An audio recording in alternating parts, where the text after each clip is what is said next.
Now that we're through with classification, we're going to look at the simplest group of animals, and that's the sponges.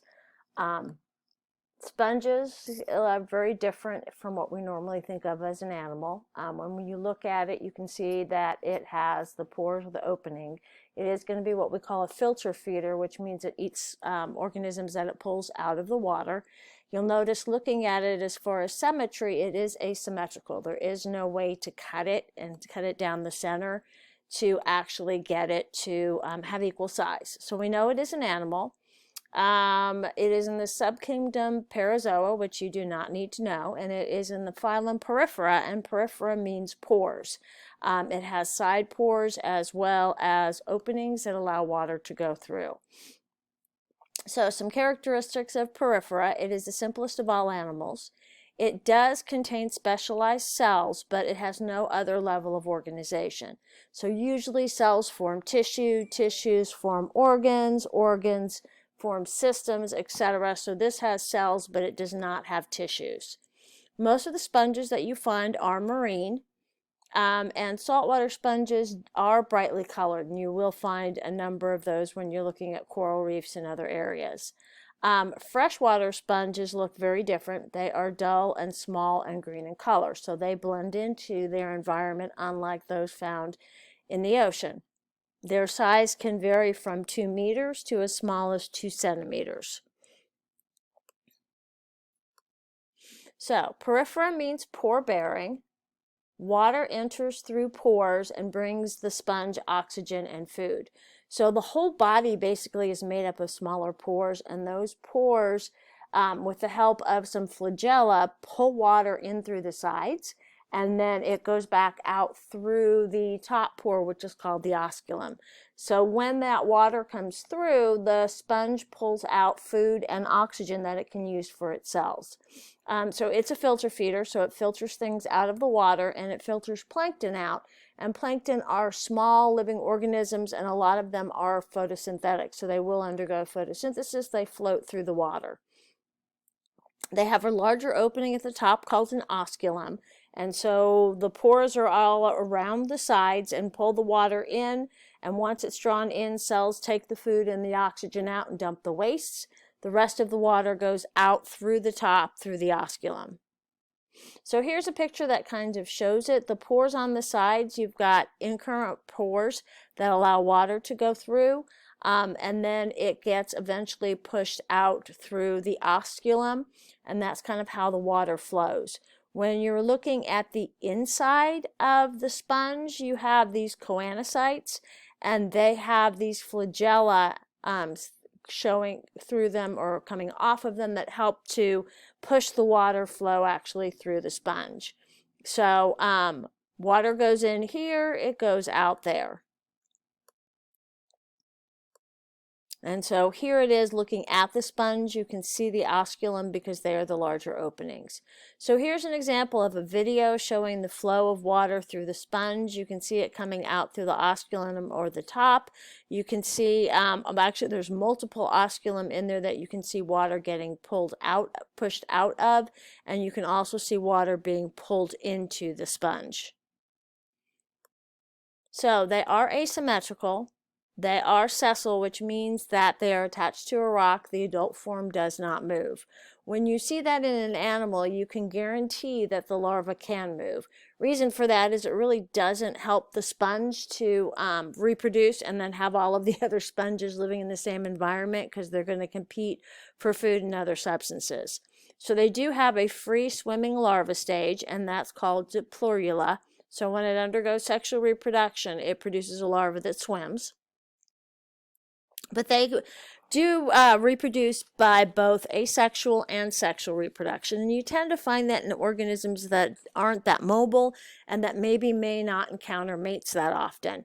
So they form a bud. It's called fragmentation. They will form a bud on the side that undergoes mitosis, so it's asexual, and that particular bud will fall off and will form a new sponge. So they have both sexual and asexual reproduction. Sexual reproduction produces a larva stage that swims called the diplorula. Asexual reproduction is by fragmentation, and they basically form a bud that falls off and forms a new sponge. So if we're going to look inside the sponge's body cavity, it is a hollow cavity, and it's called the spongocoel. And a columate, which is what we are. A column talks about basically a body cavity or an opening. They have two cell layers. They have an outer one, which is called the epidermis. So epi means on the outside, and they have an inner layer of cells called the endoderm. Endo means inside. So they have a spongocoel in the middle, and they have an an epidermis and an endoderm layer inside the body. In between those two layers, they have a jelly-like material called the mesenchyme. So the spongocoel is the central area. It has two layers of cells. Epidermis is on the outside, endodermis is on the inside, and a jelly-like material called mesenchyme is found in between. So if you look at this cross-section here, you can see that those pink openings are the pores that the water gets sucked into. That opening in the body cavity is the spongocoel. It has spicules, which we'll talk about later, which are like an inner skeleton. And you'll notice where that box is there, those are called choanocytes. And choanocytes are part of what pull water through the sponge. So if you look here, there's a choanocyte, there's a tube that extends off of it. The choanocyte itself can undergo phagocytosis and pull food particles in. It also has attached to it a collar cell, and the collar contains or has the flagellum that beats. So the choanocyte is the cell in the back here. The collar extends off of the choanocyte, and the flagella extends out through that collar to help move the water and to help transport food in. You'll also notice behind the choanocyte is a cell called the amoebocyte. So the choanocyte is going to start the digestion process and take the food into vacuoles, put in enzymes to start to break it down, and then it passes it on to that amoebocyte. And the amoebocyte is going to travel through the body of the sponge to pass food on to other cells. So choanocytes lie in what we call the gastrovascular cavity, or that spongocoel. Their job is to capture food. And then the amoebocytes will help to digest that food and distribute it throughout the sponge. So those two work together to capture food and to feed all of the cells. So choanocytes, or collar cells, because they have a collar, line the inside of the spongocoel. They have flagella that spin and pull in both water and food. The collar tracks the plankton, or traps, the plankton or the food from the water that is passing through the body.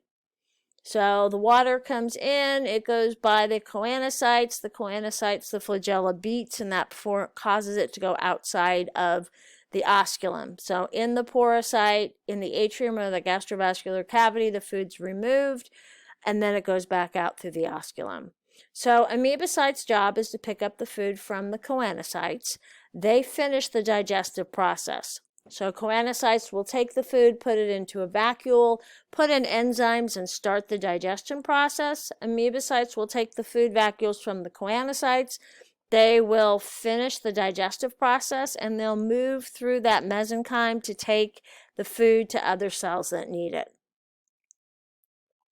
So, and here's one more visualization of that. It shows you the sponge. It goes smaller to show you what the inside that lines the cavity. You can see the choanocyte and the collar cell.